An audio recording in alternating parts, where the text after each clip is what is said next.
오늘 사무엘상 강의 11번째 시간입니다. 모든 인생을 감찰하시고 인류의 역사를 이끌어 가시는 하나님께서 이미 저랑 살펴보셨던 사무엘상 2장에서 아주 강력하게 선언하신 말씀이 있습니다. 저랑 확인을 좀 해보실까요? 오늘 읽었던 이 본문 전에 이미 사무엘상 2장으로 좀 가보시겠어요? 2장으로 가셔서 저랑 한 구절만 좀 읽어볼게요. 무명의 선지자를 하나님께서 보내셔서 이미 엘리의 가문에 어떤 말씀을 이미 전하셨냐면 그 말씀 내용 중에 저랑 그냥 34절 한 절만 읽으실게요. 사무엘상 2장 34절에 이런 말씀이 있었습니다. 같이 읽겠습니다. 2장 34절 같이 봉독하십니다. 내 두 아들 홈니와 비느하스가 한날에 죽으리니 그 둘이 당할 그 일이 내게 표징이 되리라. 기억하세요? 하나님께서 엘리 집안의 심판을 선언하시되 분명한 표징까지 말씀하셨어요. 어떤 표징? 두 아들이 한날에 죽을 거래요. 엘리 집안에 대한 심판의 선언은 저랑 살펴보셨던 3장에서 사무엘에게도 주어졌어요. 성소를 지키며 등잔불을 관리하며 잠자던 사무엘에게 하나님이 찾아오셨죠. 그리고 사무엘을 이스라엘의 말씀을 맡은 자로 부르시면서 처음으로 주신 말씀이 엘리 집안에 대한 심판의 말씀이셨죠. 왜 이미 주셨던 말씀인데 그 말씀을 다시 하셨어요? 그 말씀이 속히 이루어질 것이며 하나님의 말씀을 맡은 자가 사무엘임을 입증하기 위해 그렇게 하셨다 말씀을 드렸죠. 그래서 보세요. 이 사건이 속히 이루어질 일이었는데 그래서 속히 이루어졌어요? 안 이루어졌어요? 실은 지난 시간에 저랑 이제 홈니와 비느하스의 죽음은 안 살펴보고 전쟁만 살펴보셨지만 사무엘상 4장에 나온 전쟁에 이게 이루어지죠. 지난 시간에 저랑 사무엘상 4장에서 이런 얘기 살펴보셨어요. 어느 날 이스라엘과 블레셋 사이에 전쟁이 벌어졌어요. 성경이 명확히 가르치듯 전쟁은 누구에게 속한 것입니까? 하나님께 속한 것입니다. 이스라엘 백성은 이거 너무너무 잘 알아요.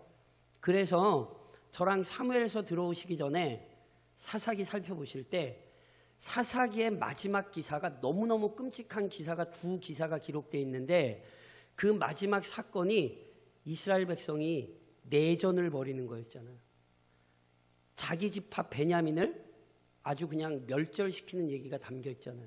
그런데 그 어리석은 싸움을 하면서도 적어도 이스라엘 백성이 하나님 앞에 묻는 신용이라도 했다고요.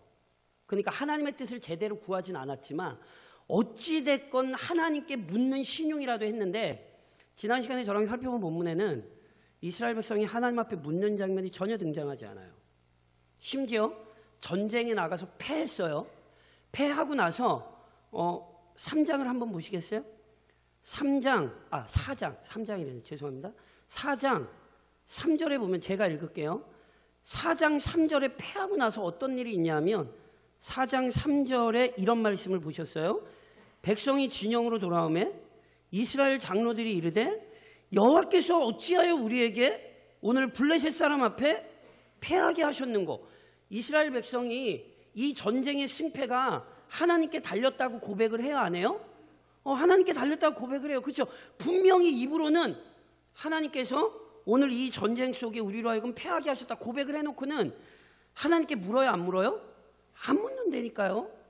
원래 정상적인 반응은 전쟁에 패했으면 자기들의 죄악을 돌아보며 하나님 앞에 번제와 각종 제물을 드리며 회개하며 엎드리던 장면이 적어도 사사기에도 나왔어요. 그 끔찍한 사사기에도 나왔는데 여기 아예 안 나온다니까요. 그러니까 보세요.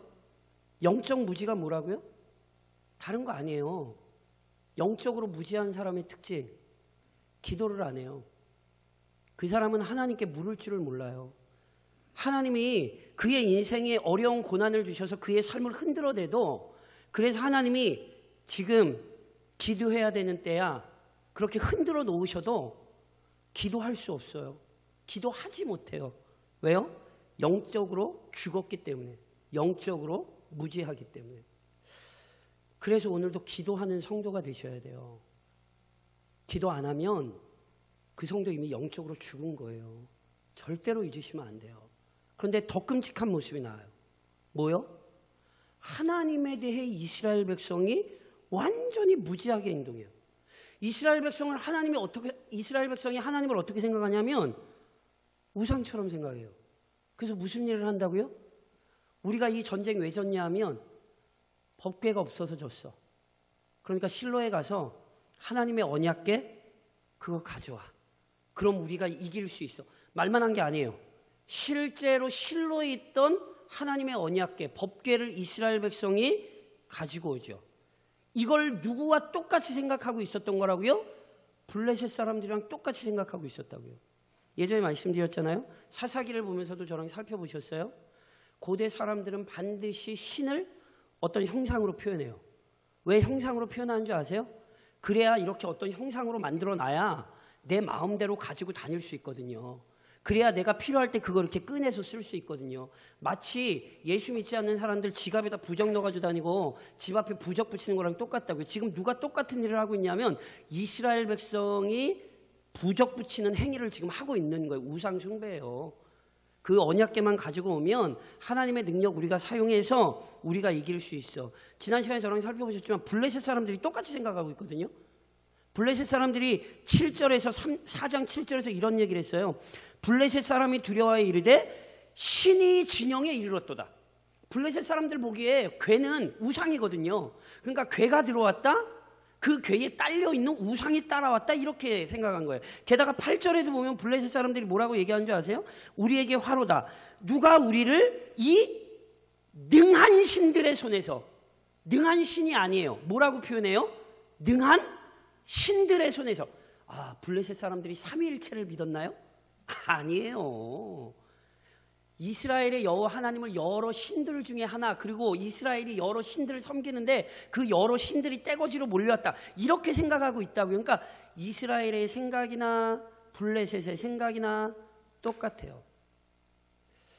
항상 성도는 물어야 돼요. 내가 하나님에 대해 진짜 바르게 알고 있는가? 그리고 점검하셔야 돼요. 내가 하나님을 아는 사람이라면 이렇게 행동할 수 있을까? 내가 정말 성경이 말씀하신 하나님을 믿는 성도라면 지금 내 행동이 맞는 건가? 성도는 고민하셔야 된다니까요. 그게 안 되면 그게 영적으로 무지한 거예요. 그래서 이스라엘 백성이 패했어요. 그래서 오늘 저랑 다시 한번 읽으신 아까 10절, 11절에 있는 말씀처럼 제가 한번 다시 한번 읽을게요. 10절, 11절에 어떤 일이 일어났죠? 블레셋 사람들이 쳤더니 이스라엘이 패하여 각기 장막으로 도망하였고 살육이 심히 커서 이스라엘의 보병에 넘어 엎드러진 자가 3만 명이었으며 하나님의 궤는 빼앗겼고 엘리의 두 아들 홈니와 비느하스는 죽임을 당하였더라. 보세요. 이스라엘이 블레셋과의 전쟁에서 졌습니다. 아주 크게 패배했습니다. 심지어 궤만 있으면 이길 거라고 생각을 했던 그 하나님의 궤 어떻게 됐어요? 블레셋이 빼앗아 가버렸어요. 그리고 그 블레셋을 지키던 두 사람의 제사장 엘리의 두 아들 홈니와 비느하스 어떻게 됐어요? 죽었어요. 근데 저는 아까 시작할 때 읽으셨죠? 홈니와 비느하스 두 아들이 한날에 죽는다? 이거 뭐예요? 이거 지금 우연히 벌어지는 일 아닙니다. 이거 지금 하나님의 무서운 심판입니다. 이거 지금 어쩌다 이 일이 벌어지고 있는 것 아니에요? 지금 사무엘상 4장에 나오는 내용은 철저히 하나님의 손이 움직이고 있다는 사실을 성경이 우리에게 보여주는 거예요. 왜요? 두 아들이 실제로 죽잖아요. 이게 끝이 아니에요. 저랑 12절을 한번 같이 읽으시겠어요? 4장 12절 같이 읽겠습니다. 당일에 어떤 베냐민 사람이 진영에서 달려나와 자기의 옷을 찢고 자기의 머리에 티끌을 덮어쓰고 실로에 이르니라. 당일에, 어떤 당일이요? 이스라엘과 블레셋의 전쟁이나 궤는 빼앗기고 홈니와 비느하스가 죽었던 그날에 이스라엘 백성 중에 베냐민 사람 하나가 그 혼란한 전쟁 중에서 도망쳐 달려나와요. 왜요? 이 전쟁의 소식을 자기 백성에게 전해야 하거든요. 이건 고대 전쟁의 특징이었어요. 승리해도 전령이 와서 전하는 거고요. 그 싸움에 패배해도 그 중에 한 사람이 빨리 와서 자기 백성의 이 비참한 패배를 알리게 되는 거거든요. 그래서 한 사람이 막 도망쳐 나와서 실로로 오는 거예요. 그 얘기예요. 그러면서 저랑 13절로 15절을 같이 한번 읽으실까요? 13절로 15절입니다. 그가 이를 때는 엘리가 길 옆 자기의 의자에 앉아 기다리며 그의 마음이 하나님의 괴로 말미암아 떨릴 즈음이라. 그 사람이 성읍에 들어오며 알림에 온 성읍이 부르짖는지라.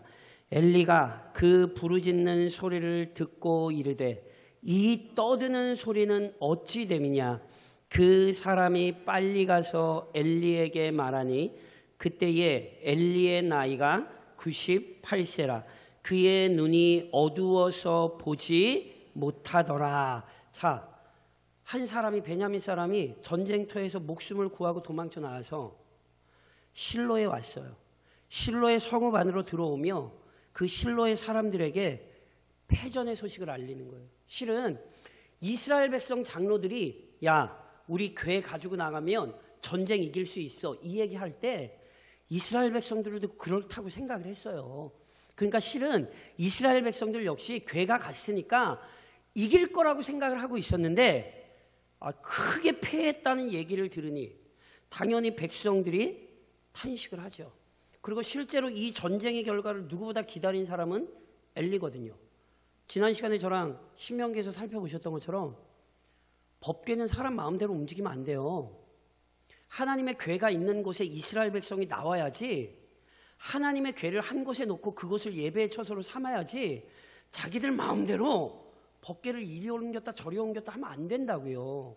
그런데 그 법궤를 지키는 엘리가 그 법궤를 내줬잖아요. 그러니 얼마나 심장이 쿵쾅쿵쾅 떨리고 있었겠냔 말이에요. 그래서 그의 마음이 하나님의 궤로 말미암아 떨릴 즈음이라. 성경이 이렇게 표현하죠. 근데 보세요. 엘리가 나이가 98세이기도 하지만 그의 육신의 눈도 어두웠어요. 앞서 살펴봤던 것처럼 이건 육신의 눈의 어두움이 아니라 영적 어두움도 포함하고 있습니다. 어찌됐건 육신의 눈도 어두워서 잘 보지 못해요. 그런데 이미 백성들 중에 탄식 소리가 들려요. 난리가 난 걸 아는 거예요. 그래서 도대체 어찌 됐느냐, 막 14절에 엘리가 그 소식을 알려고 난리를 치죠. 그때 그 사람이 와서 엘리에게 말하는 거예요. 저랑 16절로 17절 한번 읽으실까요? 16절 17절 같이 읽겠습니다. 그 사람이 엘리에게 말하되 나는 진중에서 나온 자라. 내가 오늘 진중에서 도망하여 왔나이다. 엘리가 이르되 내 아들아, 이 일이 어떻게 되었느냐. 소식을 전하는 자가 대답하여 이르되 이스라엘이 블레셋 사람들 앞에서 도망하였고 백성 중에는 큰 살육이 있었고 당신의 두 아들 홈니와 비느하스도 죽임을 당하였고 하나님의 궤는 빼앗겼나이다. 보세요. 엘리가 하나님의 궤로 인해 그 마음이 떨릴 때 백성들의 탄식 소리부터 들리는 거예요. 눈으로 보지 못하는데 백성들이 이미 앞에서 탄식하는 소리가 들려요. 얼마나 무서웠겠어요. 아니나 다를까 전장에서 나온 사람이 엘리에게 이야기하죠. 크게 네 가지를 얘기해요. 첫 번째, 이스라엘이 블레셋 앞에서 도망하였고 패했다는 얘기예요. 두 번째, 백성 중에는 큰 살육이 있었고, 그러니까 그냥 어느 정도 패한 게 아니에요. 완전히 이스라엘이 블레셋 앞에서 몰살당했다는 뜻이에요. 세 번째, 엘리의 아들들인 홈니와 비느하스가 전장에서 죽었어요.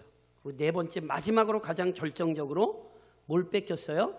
하나님의 궤를 빼앗겼어요. 보세요. 엘리는 실은 어느 정도 자신의 아들들의 죽음은 예견했어요. 왜냐하면 그럴 수밖에 없어요. 이미 하나님께서 선지자를 보내 두 아들이 한날에 죽을 것이라 말씀하셨어요. 대제사장이에요. 사사예요. 하나님의 말씀이 실현될 거라는 걸 몰랐으면 정말 더 큰 문제죠. 그러니까 봐요. 그 소식은 어느 정도 예상을 하고 있었는데 대제사장으로서 상상할 수도 없고 상상하기도 싫은 일이 벌어졌어요. 무슨 일이요?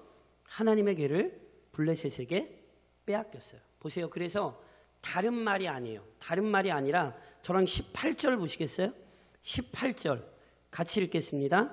하나님의 괴를 말할 때에 엘리가 자기 의자에서 뒤로 넘어져 문 곁에서 목이 부러져 죽었으니 나이가 많고 비대한 까닭이라. 그가 이스라엘의 사사가 된 지 40년이었더라. 보세요. 언제? 하나님의 괴를 말할 때. 다른 소식이 아니라 하나님의 괴를 빼앗겼다는 얘기를 듣자 이것이 엘리에게 가장 큰 충격이 되는 거예요. 그래서 엘리가 어떻게 되죠? 앉아있던 의자에서 넘어져 목이 부러져 죽었대요. 나이가 많아 비대한 까닭이라 이렇게 표현이 되어 있어서 나이가 많고 비대해서 충격을 받아서 떨어져서 죽었나 보다 이렇게 생각하기 쉬운데 아니에요. 여기 지금 의자는 대제사장의 권위를 상징해요. 하나님의 괴를 빼앗겼을 때 그 사실을 들었을 때 엘리가 그 권위에서 추락하는 거예요. 정확히 말씀드리면 하나님께서 엘리를 그 자리에서 끌어내시는 거예요. 두 아들이 죽은 것이나 엘리가 죽은 것 다 모두 뭐예요? 심판이에요. 심지어 엘리는 40년 동안이나 사사의 직분을 감당했어요. 하지만 앞서도 저랑 살펴보셨던 것처럼 40년간의 이 직분이 엘리를 구별시킨 것도 아니고 그의 가문을 구별시킨 것도 아니에요. 오히려 이 40년의 기간이 하나님 보시기에 너무너무 패역했기 때문에 하나님은 이미 엘리 집안의 저주를 선언하셨고 그 저주대로 엘리도 죽고 엘리의 아들들도 한날에 죽었어요. 다시 한번 말씀드리지만 이건 충격적인 죽음이 아니라 심판의 죽음이에요. 그래서 이 사건이 실은 엘리 가문에만 치욕스러운 게 아니라 이스라엘 백성의 전체에게 치욕스러운 사건이에요. 그걸 놀랍게 성경은 한 여인의 입을 통해 우리에게 알려줘요. 저랑 19절로 20절을 한번 읽으시겠어요? 자, 엘리만 죽는 게 아니에요. 19절 20절에 보면 또 한 사람이 죽어요. 19절 20절입니다. 같이 읽겠습니다. 그의 며느리인 비느하스의 아내가 임신하여 해산 때가 가까웠더니 하나님의 괴를 빼앗긴 것과 그의 시아버지와 남편이 죽은 소식을 듣고 갑자기 아파서 몸을 굽으려 해산하고 죽어갈 때에 곁에 서 있던 여인들이 그에게 이르되 두려워하지 말라. 내가 아들을 낳았다 하되 그가 대답하지도 아니하며 관념하지도 아니하고. 자, 절 보세요. 하나님께서 이미 엘리 집안에 말씀하셨던 심판이 오늘 그대로 실현되는 거예요.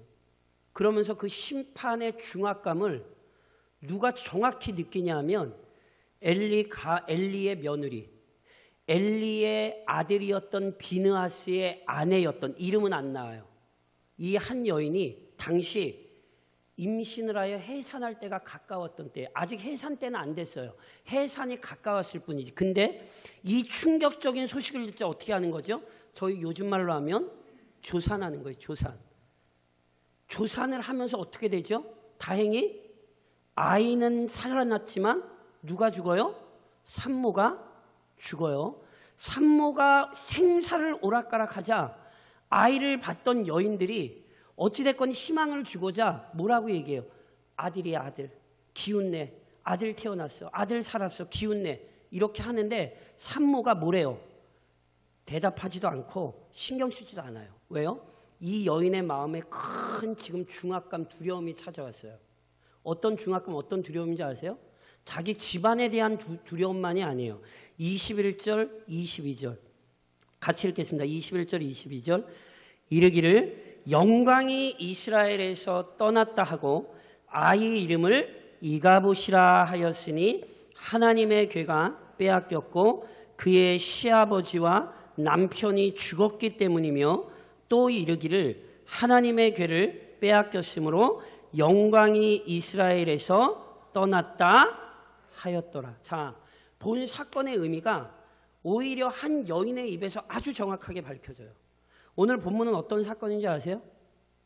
영광이 하나님께서 자기 백성 이스라엘을 떠나시는 사건이에요. 이걸 엘리의 며느리자 비느하스의 아내가 깨닫고 고백하는 거예요. 괴는 지난 시간에도 말씀드렸던 것처럼 하나님의 임재의 상징이에요. 하나님께서 이스라엘 백성과 함께 하신다는 굉장히 가시적인 증거인데 그 괴를 빼앗겼거든요. 그런데 그 괴는 빼앗긴 게 아니에요. 이가봇, 우리말로 그냥 번역하면 영광이 어디 있는가 뭐 이런 의미 정도 되거든요. 그래서 오늘 우리 성경에는 영광이 이스라엘에서 뭐예요? 떠난 거예요. 잘 보세요. 영광을 빼앗긴 게 아니에요. 뭐 한 거예요? 영광이 떠난 거예요. 다시 얘기하면 블레셋이 전쟁을 잘해서 이 싸움에서 이긴 게 아니에요. 지금 그렇게 생각하시면 안 돼요. 하나님이 친히 이스라엘 백성에게서 떠나신 사건이지. 그래서 4장, 5장, 6장을 학자들이 뭐라고 부르냐면요. 법궤 내러티브라 불러요. 법궤 이야기. 무슨 얘기인 줄 아세요? 이 얘기의 주인공이 누군지 아세요? 사람이 아니에요. 법궤예요. 법궤 빼앗긴 것 같으세요? 아니에요. 저랑 이제 나중에 살펴보시겠습니다. 법궤가 어디로 가죠? 블레셋 사람들이 빼앗아서 자기들 땅으로 가져가요. 근데 나중에 어떻게 되는 줄 아세요? 블레셋 사람들이 다시 돌려보내요. 왜요? 감당을 못해서. 법궤가 스스로 그렇게 하는 거예요? 아니에요. 하나님께서 자신의 영광을 친히 그렇게 나타내고 계시는 이야기예요. 그래서 보세요. 오늘 저랑 우선 뭘 명심하셔야 되냐면 저를 좀 한번 따라 하시겠어요? 심판하시는 하나님. 뭐라고요? 기독교인이라면 이 사실을 언제나 기억하셔야 됩니다. 사랑 많으신 하나님을 믿는 것과 함께 우리는 심판하시는 하나님을 믿습니다. 사랑하는 성도 여러분, 이걸 혼동하시면 안 돼요. 보세요. 오늘 이 전쟁은 우연히 벌어지고 있는 게 아니에요. 그리고 블레셋이 군사력이 강력했기 때문에 이스라엘 백성을 이긴 게 아니에요. 지금 이 전쟁의 승패를 누가 다루시고 계시냐면 하나님이 다루고 계시는 거예요. 그래서 하나님이 이 전쟁을 통해 끔찍한 표현이지만 누구를 죽여요? 홈니와 비느하스를 죽이시고 엘리를 죽이세요. 이거 저랑 이미 앞서 살펴보셨잖아요. 한나가 하나님을 어떤 분으로 고백했어요? 죽이기도 하시고, 아멘이세요? 그거 잊으시면 안 된다니까요. 하나님은 죽이기도 하시는 분이에요. 그분은 낮추기도 하시는 분이라고요. 하나님을 사랑의 하나님으로 이해하여 우리를 살리시는 하나님으로 믿고 의지하는 것 맞아요. 그렇게 믿으세요. 그런데 그거 믿으시려면 하나님 죽이신다. 이거 잊으시면 안 돼요. 오늘 이 전쟁은 하나님께서 엘리와 엘리의 두 아들을 죽이시기로 작정하셨기 때문에 일어난 전쟁이었고 엘리와 비느하스 홈니만 죽음으로 끝나는 게 아니에요. 지금 하나님이 누굴 치시는 거예요? 영적으로 무지한 이스라엘 백성 전체를 치시는 사건이에요. 그래서 뭘 보여주시는 거예요? 내가 너희 버렸어. 이게 뭐예요? 블레셋이 이겨 법궤를 빼앗아 가는 거예요. 누구보다 이 여인이 정확히 알아요. 법궤를 빼앗기는 게 아니에요. 하나님의 영광이 떠나버리는 거예요. 똑같은 환상을 에스겔 선지자가 봤던 거 아세요? 에스겔 선지자가 남유다 백성이 시드기야 때에 완전히 패망하기 전에 이미 바벨론 땅에서 어떤 환상을 보냐면 하나님의 영광이 예루살렘 성전에서 떠나 나오는 환상을 봐요. 바벨론이 강해서 남유다를 멸망시킨 거 아니에요. 하나님이 바벨론을 통해 남유다를 징벌하신 거지. 그래서 오늘도 우리는 이 하나님의 위대한 역사를 기억하셔야 된다니까요. 이 역사를 기억하지 못하는 사람, 영적으로 무지한 사람이고요. 영적으로 무지한 가정이고 영적으로 어리석은 교회예요. 이 역사를 보면서도 죄에 계속해서 머물러 있는 사람, 가정의 그 죄의 문제를 빨리 버려야 되는데 부모로서 자녀의 눈치를 보느라, 자녀로서 부모의 눈치를 보느라 가정의 그 죄를 해결하지 못하는 거죠. 분명히 교회 안에서 일어나서는 안 될 일인데 그 일을 목사가 나서지도 못하고 장로가 나서지도 못하고 교회의 중직들이 나서서 그 문제를 해결하지 못하면 그 교회 반드시 하나님이 치십니다. 이게 교회의 역사고 이게 하나님의 손길입니다. 오늘 이 사건을 보시면서도 그걸 못 깨달으면 성경을 잘못 읽고 계시는 거예요. 하나님을 두려운 분이에요. 그분은 지금도 엘리와 홈니아스와 비느하스 때만이 아니라 그분은 지금도 이 땅의 역사를 이루시되 반드시 심판하실 것을 심판하시는 분이에요. 그래서 오늘 우리가 깨어 있어야 되는 거예요. 우리는 반드시 개인적으로, 가정적으로, 교회적으로 죄에서 떠나 돌이켜야 되는 거예요. 더 나아가서 다시 한번 따라 하시겠어요? 진실한 섬김. 자, 저랑 지난주에도 제가 이런 말씀 드렸어요. 괴가 없을 때 4,000명 죽었어요. 언약궤 가지고 가자 몇 명 죽었어요? 3만 명 죽었어요. 제가 다시 여쭤볼게요. 괴가 있는 게 좋으세요? 괴가 없는 게 좋으세요? 이거 굉장히 중요한 질문입니다. 엘리가 사사로 몇 년을 있었어요? 제가 여쭤볼게요. 그게 복이 됐나요? 이거 굉장히 중요한 질문입니다. 이거 잘 이해하셔야 돼요. 엘리의 가문이 대제사장의 직분을 맡아 하나님의 궤를 섬기는 자리를 가지고 있었는데 그래서 그게 그들에게 복이 됐나요? 제가 다시 조금 더 설명드릴게요. 이게 사무엘서에 나와요. 이게 이때 실로가 파괴돼요. 여기 성경에는 정확히 안 나오는데 이때 실로가 파괴되고요. 법궤가 나중에 법궤가 이스라엘 땅으로 돌아오는데 여기로 안 돌아와요. 그래서 일부 학자들은 성경에는 안 나와 있지만 엘리가 죽고 나서 블레셋 사람들이 이 실로를 쳐서 실로를 폐허를 만들었다 이렇게 봐요. 왜냐하면 성경에 보면 실로가 폐허됐다라는 게 나오거든요. 근데 이게 진짜 그때 이루어졌는지 저희는 잘 모르겠어요. 분명한 건 법궤가 일로 안 와요. 법궤가 어디로 오냐면 기럇 여아림 아비나답의 집에 들어가요. 그래서 사무엘 하에 보면 20년이 있었다 그러는데 이 연수가 저희가 계산하기가 굉장히 애매해요. 이게 도대체 언제 20년인지 모르겠어요. 왜냐하면 기간으로 따지면 이게 좀 안 맞아서 제가 그때 설명드리겠습니다만 모르겠어요. 근데 어찌됐건 사무엘하 7장에는 그렇게 돼 있어요. 아비나답의 집에 법궤가 20년이 그냥 거기에 20년 있었다고 칠게요. 근데 20년이 있었으면 법궤를 20년이나 섬겼어요. 그럼 어떤 일이 있으면 좋으시겠어요? 그 법궤를 다윗이 옮기다가 어떤 일이 일어나는 줄 아세요? 아비나답의 아들 중에 우사가 죽습니다. 법궤를 20년 섬긴 결과가 뭐예요? 자기 아들이 죽어요. 법궤 좋으세요? 나중에 다음 주에 법궤가 블레셋 땅에 들어갔다가 법궤 때문에 블레셋 지경이 난리가 나요. 법궤 좋으세요? 제가 이 얘기만 하니까 쉽게 대답을 못 하시겠죠? 아비나답의 집에서 옮기다가 큰 사건이 나서 그 법궤를 다윗이 못 가져오지요. 그래서 어떻게 하냐면 어떻게 무슨 일이 일어났는지 모르겠는데 그 법궤가 오베데돔의 집에 들어가요. 근데 그 집에 얼마 있었는지 아세요? 석 달 있었거든요. 근데 성경이 뭐라고 표현했는지 아세요?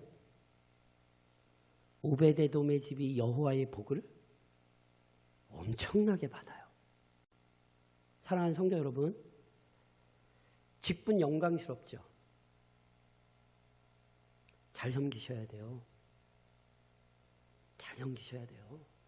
지난주에 저희 임직이 있었는데 임직자들 두려운 마음으로 섬기셔야 돼요. 그거 그렇게 쉬운 문제 아닙니다. 심지어 그래서 학자들이 뭐라고 얘기하는 줄 아세요? 대표적인 학자 중에 우리 아주 유명한 목사 박희천 목사님도 그 주석하면서 뭐라고 말씀하셨는지 아세요?